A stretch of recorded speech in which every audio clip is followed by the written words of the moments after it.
दोस्तों ये आपको अच्छे से पता है कि जब पति पत्नी के बीच में डिस्प्यूट हो जाता है तो पत्नी कहीं पे भी है जो कमी नहीं छोड़ती है पति को प्रेशराइज करने के लिए, पति के ऊपर दबाव बनाने के लिए, पति को फंसाने के लिए। तो बहुत से मामलों के अंदर तो ये देखने को मिलता है कि पत्नी कई तरह के मेंटेनेंस के केस है जो पति के ऊपर कर देती है। पत्नी जो सेपरेटली केस 125 आता है मेंटेनेंस का तो वो भी कर देती है। तो डीवी केस के अंदर भी है जो पत्नी पति से मेंटेनेंस लेना चाहती है। एचएमए सेक्शन 24 का केस भी है जो पत्नी कर देती है मेंटेनेंस लेने के लिए, अपना अधिकार लेने के लिए, राशि लेने के लिए। यानी कि कई तरह के है जो पत्नी ऑप्शन अपनाती है पति को प्रेशराइज करने के लिए, उससे है जो अधिक से अधिक पैसा है जो निकलवाने के लिए, और वो स्त्रीधन का केस भी कर देती है। यानी कि तमाम तरीके से है जो पति को चारों तरफ से है जो घेरना चाहती है। तो यहाँ पे आज के वीडियो के अंदर मैं आपको बताने वाला हूँ कि अगर पति के सामने ये सबसे बड़ी प्रॉब्लम है, पति के बार बार सवाल है जो मेरे पास में आते रहते हैं कि सर पत्नी ने इतने सारे मेंटेनेंस के केस मेरे ऊपर किए हैं और सारे केस है जो झूठे हैं, तो मुझे है जो मेंटेनेंस ना देना पड़े,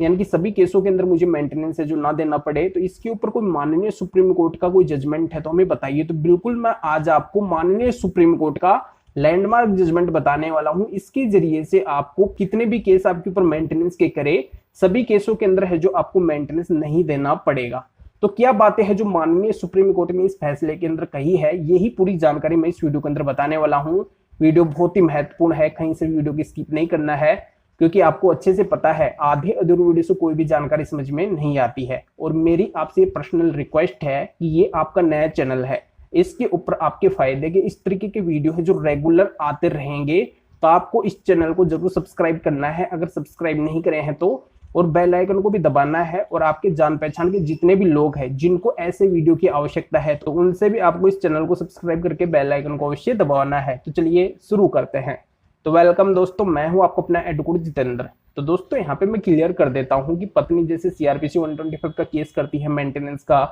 डीयू का केस करती है, एचएमए सेक्शन 24 का करती है, और सभी केसों के अंदर है जो पत्नी पति से अधिक है जो मेंटेनेंस लेना चाहती है। पर यहाँ पे पति के सवाल ये आते हैं कि सर हमारी इनकम एक है, हमारी सैलरी एक है, हम एक ही जगह पे जॉब करते हैं, हमारी जो आय है वो केवल एक ही जगह से आ रही है, पर पत्नी यहाँ पे तमाम अलग अलग केस करके और अलग अलग केसों के अंदर है जो हमसे मेंटेनेंस वसूलना चाहती है। और कोर्ट का ऑर्डर भी हो गया है, यानी कि पत्नी की बातों को मानते हुए कोर्ट का ऑर्डर भी हो गया है। 125 का भी ऑर्डर हुआ है हमारे ऊपर मेंटेनेंस का, तो डीवी का भी हुआ है, एचएमए सेक्शन 24 का भी हुआ है। तो यहाँ पे हम तमाम केसों के अंदर यानी कि अलग अलग केसों के अंदर है जो मेंटेनेंस केसेस दे सकते हैं। यहाँ पे तो हमारे साथ में बहुत ज्यादा अन्याय हो जाएगा, हमारे पास में कुछ भी नहीं बचेगा, हम तमाम पैसा है जो उसी को दे देंगे, जबकि वो गलत है। हमारा मन है ही नहीं उसको कुछ भी देने का, हम उसको एक भी रुपया नहीं देना चाहते हैं। पर अगर कोर्ट का ऑर्डर हो रहा है तो हमारे ऊपर है जो ये बिना वजह का भार आ रहा है, सभी केसों में है जो हम उसको मेंटेनेंस नहीं दे सकते हैं। जहाँ पे माननीय सुप्रीम कोर्ट के इस फैसले के अनुसार मैं क्लियर कर देता हूँ कि इस फैसले के अंदर माननीय सुप्रीम कोर्ट ने क्लियर किया है कि जैसे आपके ऊपर एक केस के अंदर मेंटेनेंस का ऑर्डर हो जाता है, जैसे सीआरपीसी 125 के अंदर आपके ऊपर 10,000 रुपए मेंटेनेंस का ऑर्डर हो जाता है, और डीवी के अंदर आपके ऊपर होता है 7,000 रुपए पर मंथ के हिसाब से,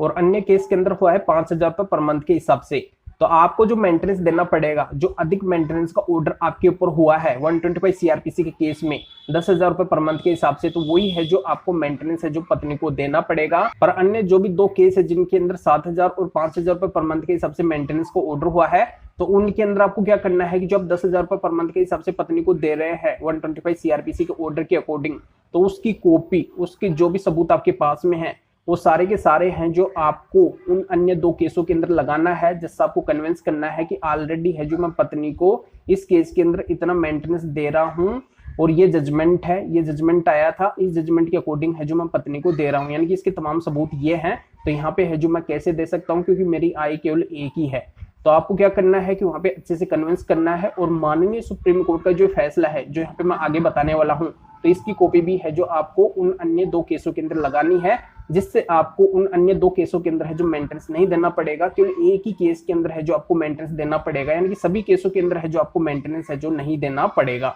तो ये जजमेंट कौन सा है, इसका लिंक इस वीडियो को डिस्क्रिप्शन के अंदर है, डिस्क्रिप्शन में जाके आप इसको अच्छी तरह से रीड कर सकते हैं, जान सकते हैं कि मामला क्या है, और भी है जो आपके अच्छे समझ में आ जाएगा। तो जानकारी आपकी समझ में आ गई होगी तो आपको क्या करना है, वीडियो को लाइक करना है और शेयर भी करना है जो और लोगों तक ये जानकारी पहुंच सके। तो वीडियो देखने के लिए आप सभी का बहुत बहुत धन्यवाद।